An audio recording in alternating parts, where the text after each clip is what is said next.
حسین رضی اللہ تعالیٰ عنہ کے ساتھیوں نے لمبی رات گزار دی، یصلون و یستغفرون، نمازیں پڑھتے رات کے وقت استغفار کریں، ویدعون و یتضرعون الی اللہ عز وجل، دعائیں کرتے تھے، عاجزی کرتے تھے، گر گڑاتے تھے اللہ کے درمیان، اللہ کے دربار میں، وخیول خرش عدوہم تدور من ورائہم، اور دشمنوں کے یعنی گھوڑے جو ہے ان کے اردا گرد چوکی داری کے لیے یعنی پھر رہے تھے۔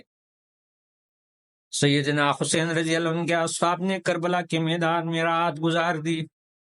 وصل الحسن ایضا بالمسلم اصحابی وهم 32 فارسا و40 راجلا ودخل علیہم وقت الظہر۔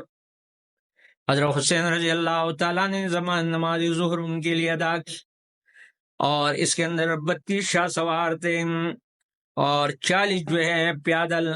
ودخل علیہم وقت الظہر، اور جب ظہر کا وقت آ گیا، فقال الحسن، حسین رضی اللہ تعالیٰ نے فرمایا، مروہم فلیکفوا عن القتال، ان لوگوں کو حکم کرو کہ وہ قتال سے رک جائیں، لڑائی بند کرے، حتی نصلی الظہر، یہاں تک کہ ہم ظہر ادا کریں۔ ایسے شدید مراحل میں بھی فرائض خداوندی ادا فرما کر ائمہ کرام نے اپنے کردار سے واضح کر دیا کہ اسلام میں نماز ایسا فریضہ ہے جو کسی وقت اور کسی بھی لمحے مرحلے میں معاف نہیں ہو سکتا۔ اہل اسلام کو اس میں نصیحت اور عبرت، اور اس سے نصیحت عبرت حاصل کرنی چاہیے۔